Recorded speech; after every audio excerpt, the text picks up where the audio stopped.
اعوذ باللہ من الشیطان الرجیم، بسم اللہ الرحمن الرحیم۔ فرسٹ ایئر آپ کا اردو کا لیکچر ابھی آغاز ہوا چاہتا ہے۔ سبق آپ کا جو ہے شیراز ایران کا ایک مشہور شہر ہے، اور اس کے علاوہ کنارے آپ پانی کے کنارے رکن آباد وغیرہ۔ رکن آباد جو ہے وہ شیراز ایران کا جو مشہور شہر ہے اس کی ایک سیرگاہ ہے، جس طرح ہمارے یہاں میں گلی ہے، نرا ہے، کبان ہے، اس طرح سیر کے لیے لوگ جاتے ہیں، یہاں بھی سیر کے لیے جاتے ہیں۔ اور یہ شیراز کی کیا ہے سیرگاہ، کس کے کنارے؟ پانی کے کنارے آپ۔ صنف ادب کے لحاظ سے یہ سفر نامہ ہے، اور سفر نامہ نگار جو ہے اس کا نام ہے ابن انشاء، اور اس کا ابن انشاء کا اصل نام ہے شیر محمد کیسر۔ شیر محمد کیسر اس کا اصل نام ہے، اور ماخذ جو ہے ابن بطوطہ کے تعاقب میں ان کا ایک سفر نامہ ہے، اس سفر نامے کا نام ہے ابن بطوطہ کے تعاقب میں۔ تو ابن بطوطہ بھی کلاس ایک سیاح تھا، مسلمان سیاح تھا، اس کے نام پر اس نے اپنے سفر نامے کا نام رکھا ہے کلاس۔ اور ابن بطوطہ کے بارے میں آپ کو بتاتا بھی چلوں کہ ابن بطوطہ یہ جو ہے کنیت استعمال کی ہے اس نے، ابن مریم، ٹھیک ہے۔ یہ کیا ہوتا ہے کنیت؟ اس میں علم کی ایک قسم ہے کنیت، اس میں علم کی 5 اقسام ہے کلاس: خطاب، ٹائٹل اور کنیت، پیٹرنامک، لقب، سرنیم، عرف، نک نیم اور تخلص، پن نیم۔ تو یہ کنیت ہے گرامر کے روپ سے۔ اس طرح اگر کوئی اپنا نام رکھتا ہے تو وہ کنیت کا استعمال کرتا ہے۔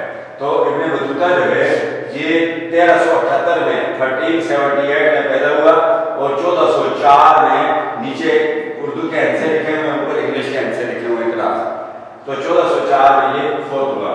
سیاح تھا، سیر کرنے والا تھا، ٹورسٹ تھا، مورخ تھا، تاریخ دان بھی تھا۔ پورا نام ہے ابو عبداللہ محمد ابن بطوطہ۔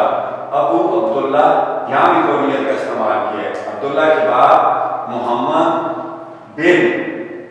نام بن کس کے؟ بطوطہ کے بیٹے، تو ابن بطوطہ کے نام سے مشہور ہوئے۔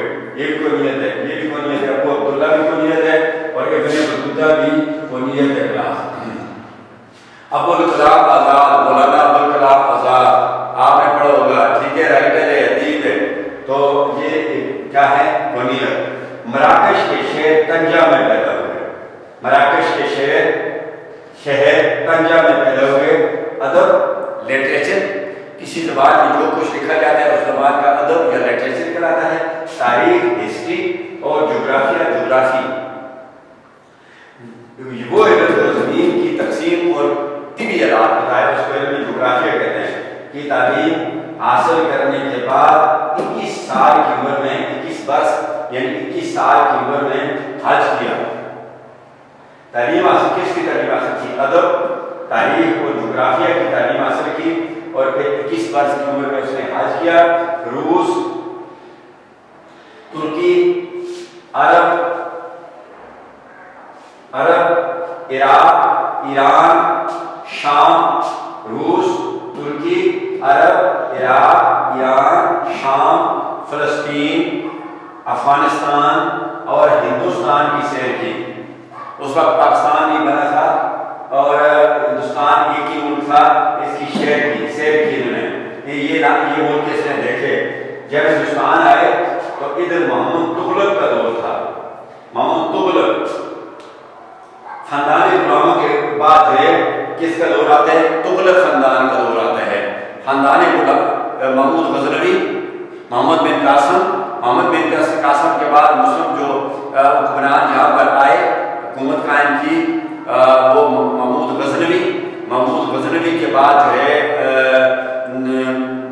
غوری، شہاب الدین غوری کے بعد جو ہے خاندان غلامہ، قطب الدین ایبک کو اس کی جگہ بادشاہ بنایا گیا، شہاب الدین غوری کی جگہ۔ اور جب خاندان غلامہ کا دور ختم ہوتا ہے تو اس کے بعد کس کا آتا ہے؟ تغلق خاندان کا دور آتا ہے۔ تو اس کا ایک بادشاہ تھا محمد تغلق، اس کے دور میں یہ شخص جو ہے ادھر آیا، ادھر ہندوستان میں۔ تو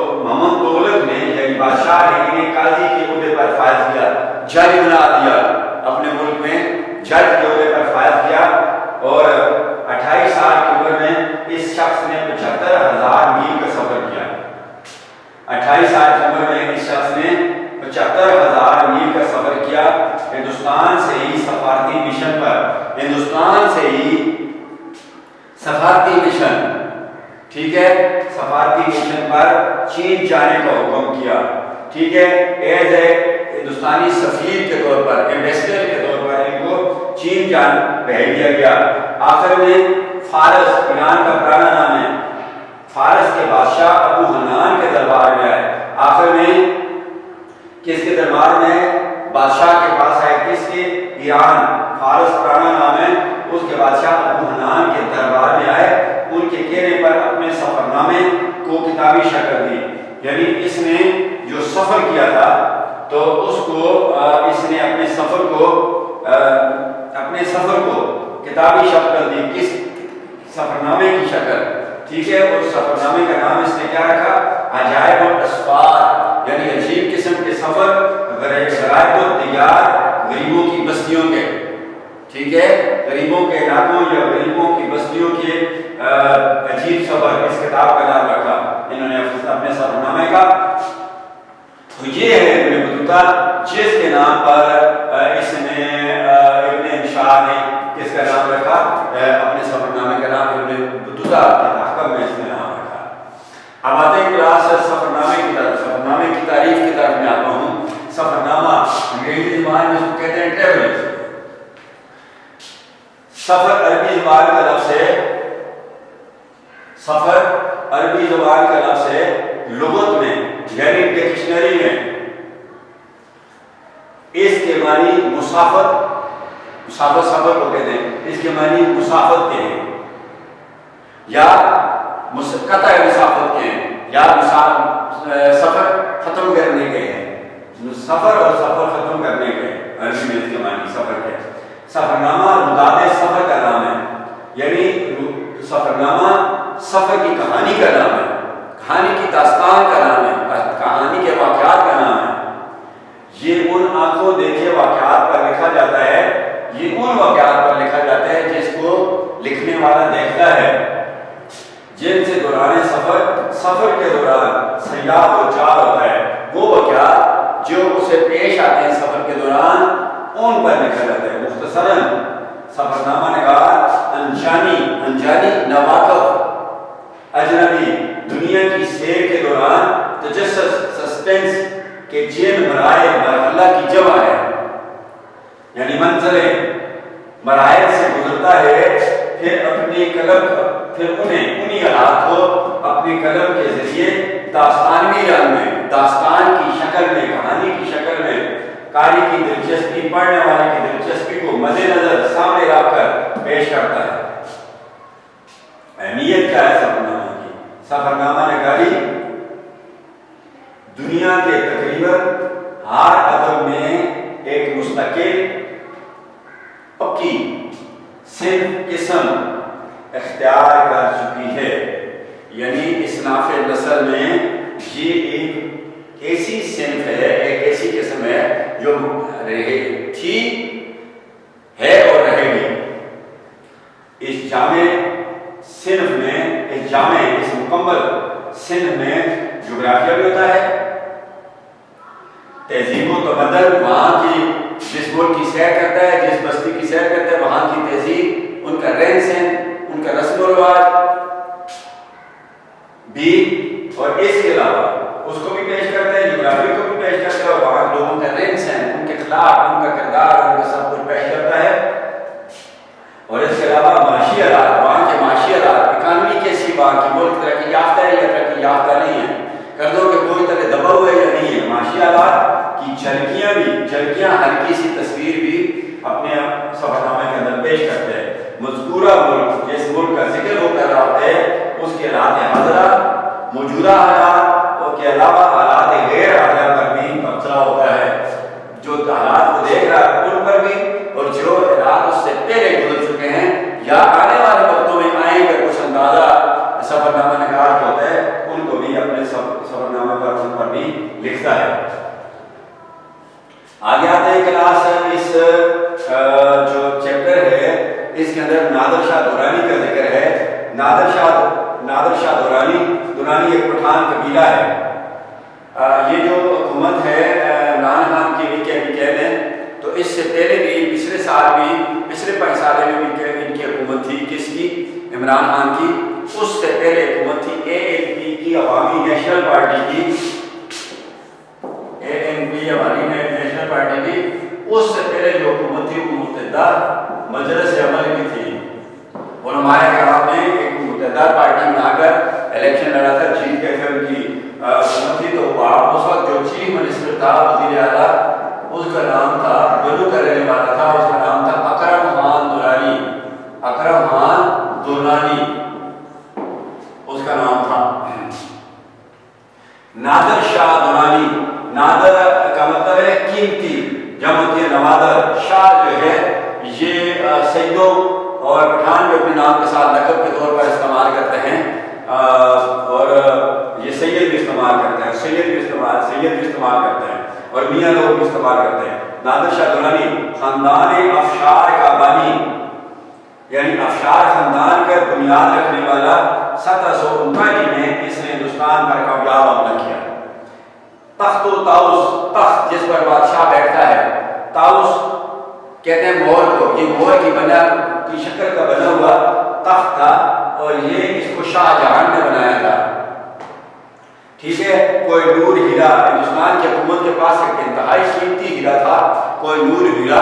انسائکلوپیڈیا جو ہے وہ لکھتا ہے کہ اردو انسائکلوپیڈیا لکھتا ہے کہ یہ ہیرا ٹوٹ چکا تھا، آدھا ہندوستان میں رہ گیا تھا اور آدھا برطانیہ والے لے گئے تھے. اللہ بہتر جانتا ہے کہ سارے ہیرے کو برطانیہ والے لے گئے، یا آدھا ادھر ہے ہندوستان میں یا آدھا ادھر ہے. بہرحال ہندوستان کی حکومت نے برطانیہ کی حکومت سے مطالبہ بھی کیا تھا کہ ہمارا ہیرا واپس لے لے. اور بہت سی دولت، یہ 6 کروڑ کا بنا تھا یہ تخت ہوتا اس، کوئی نور ہیرا اور بہت سی دولت. اور تاریخ کہتی ہے کہ 6 کروڑ میں نقد بھی لے کر چلا گیا، اپنے ہی قبیلے کے ہاتھوں اپنے خیمے میں مارا گیا. بعد میں اپنے قبیلے کے ہاتھوں اپنے خیمے میں مارا گیا. جس وقت یہ نادر شاہ درانی نے ہندوستان پر حملہ کیا 1739 میں، اس وقت محمد شاہ رنگیلا کی حکومت تھی، مغل حکمران تھا.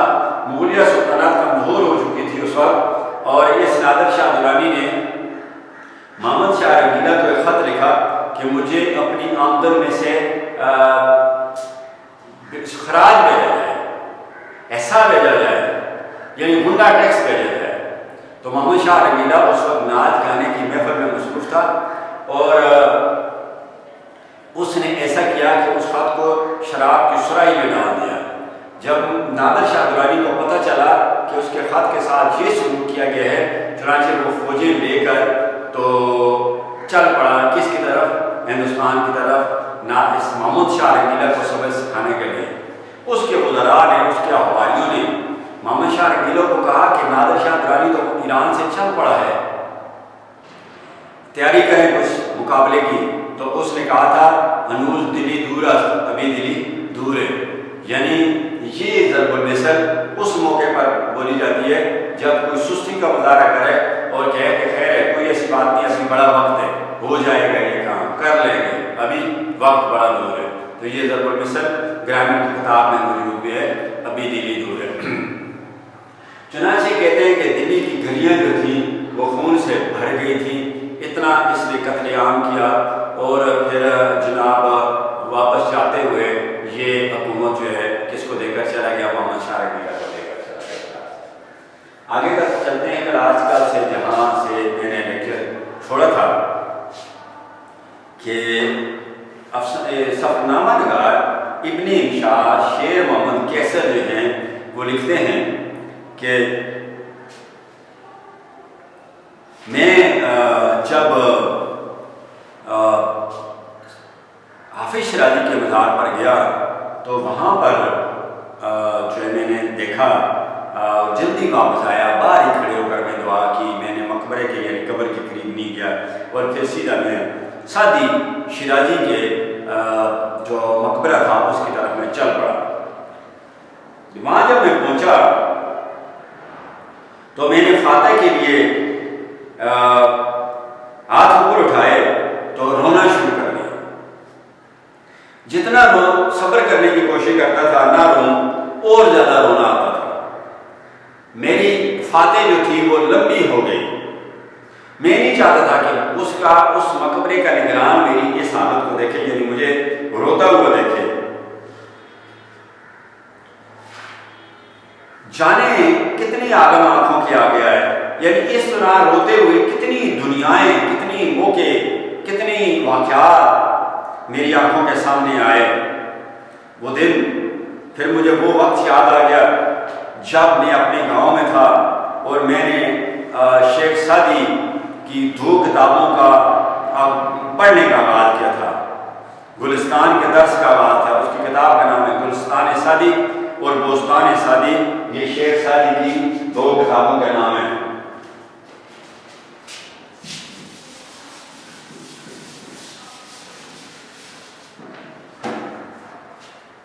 کل بھی اگلے لیکچر میں بھی ان کا ذکر میں کر چکا ہوں۔ ایک کتاب کا نام ہے گلستان سعدی، گلستان کہتے ہیں باغ کو، اور دوسری کا نام ہے بوستان سعدی۔ درس سبق کا آغاز کیا تھا، یعنی گلستان سعدی جو سعدی کی کتاب تھی اس کو میں نے پڑھنا شروع کیا تھا۔ ہمیں یاد ہے، یعنی مجھے یاد ہے، درباب شاہوں کا باب، یعنی کہاں سے آغاز کیا تھا؟ شاہوں کے باب سے میں نے درس کا آغاز کیا۔ اور زندیست نام فرق نوشرواں والی عقائد، اور کون سی عقائد پڑھی تھی؟ زندیست نام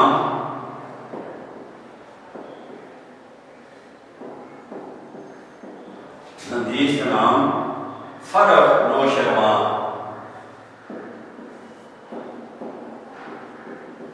والی جو عقائد تھی، کہانی تھی، وہ پہلی تھی، یہ پہلی عقائد تھی جس کو ہم نے پڑھنا شروع کیا تھا۔ زندیس نام فرق نوشرواں، مطلب اس کا کیا ہے؟ زندیس نام فرق نوشرواں، اس کا مطلب ہے کہ فرق نوشرواں بادشاہ کا نام زندہ ہے۔ فرق نوشرواں بادشاہ کا نام زندہ ہے۔ اس کا دوسرا مصرع ہے گرچہ پس گذشت کے نوشرواں نمان، گرچہ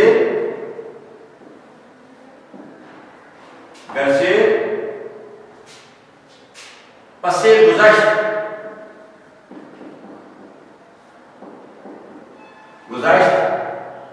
کے نوشرواں نمان،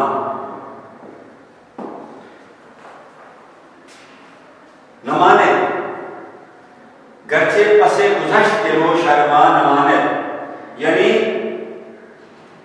اگرچہ نوشرواں بادشاہ فرق نوشرواں کو دنیا سے گزرے ہوئے زمانہ ہو چکا ہے، لیکن اس کا نام عدل کی وجہ سے اس کا نام آج بھی زندہ ہے۔ عدل کی وجہ سے، انصاف کی وجہ سے اس کا نام آج بھی زندہ ہے۔ کیوں؟ اگرچہ اس کے دنیا سے چلے ہوئے کئی صدیاں گزر چکی ہیں، لیکن اس کا نام آج بھی زندہ ہے۔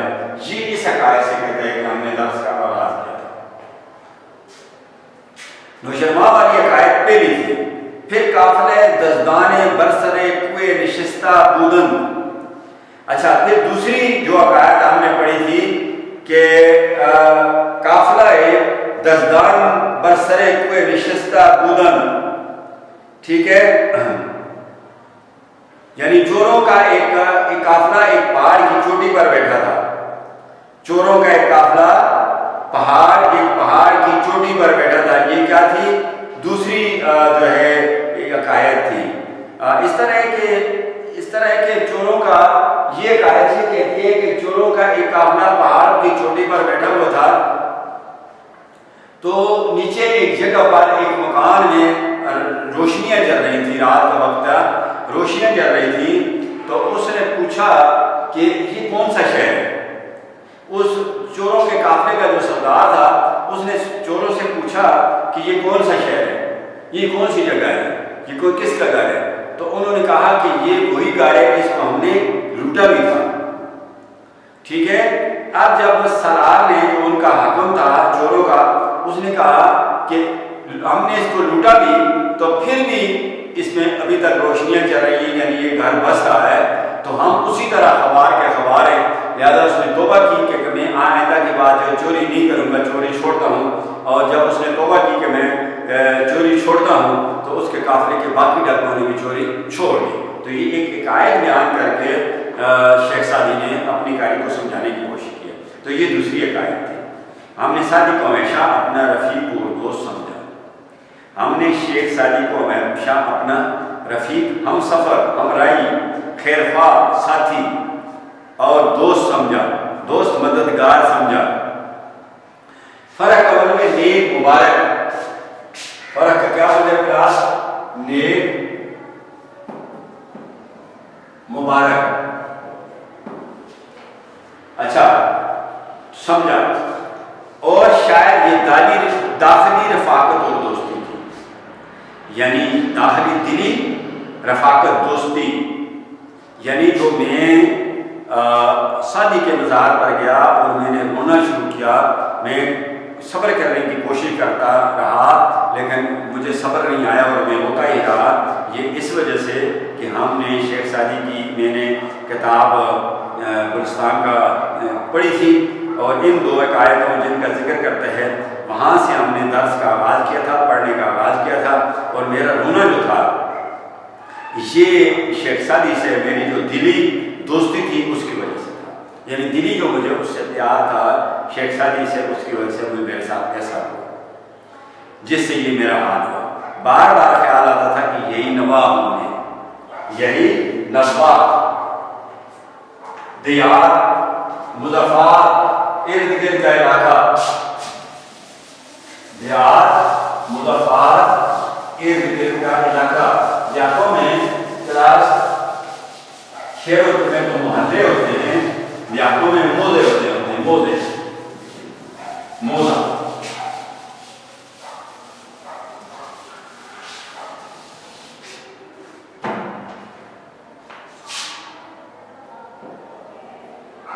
موزہ اس میں 3-4 گاؤں ہوتے ہیں، 2 4 5 یا 3 گاؤں جو ہوتے ہیں ان کا ایک موزہ ہوتا ہے۔ مظفر نوا مظفر یعنی ارد گرد کے علاقے، یہی ارد گرد کے علاقے ہوں گے جن میں ہمارا شیخ، ہمارا مرشد، ٹھیک ہے، ہمارا پیر، ہمارا مرشد شیخ جب ہوتی ہے شیوخ سیر کرتا تھا، گھومتا پھرتا تھا، اور پھر لوگ یہاں اس کا جنازہ لائے ہوں گے، اور پھر یہاں لوگ اس کا ایک وقت آیا ہوگا کہ وہ مر چکا ہوگا، اور پھر انہی جگہوں پر لوگ اس کا جنازہ لے کے آئے ہوں گے اور جنازہ پڑھا گیا ہوگا اور ان کو پھر دفنایا گیا ہوگا۔ یہ وہی سعدی ہے، سعدی سعد سے نسبت رکھنے والا، سعدی سعد سے نسبت رکھنے والا، سعد نیک مبارک، سعد کے لفظ میں کیا ہے؟ نیک مبارک، یہ وہی سعدی ہے۔ کیا اس چیز کا استعمال کیا ہے؟ سیمی کولن پر، یہاں سکتے کے نیچے زیادہ ٹھہراؤ ہوتا ہے جسے وقفہ کہتے ہیں۔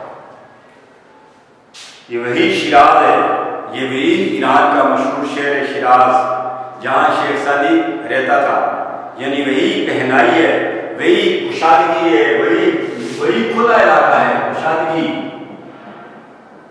وسعت، یعنی وہی کھلا اور پلین علاقہ ہے،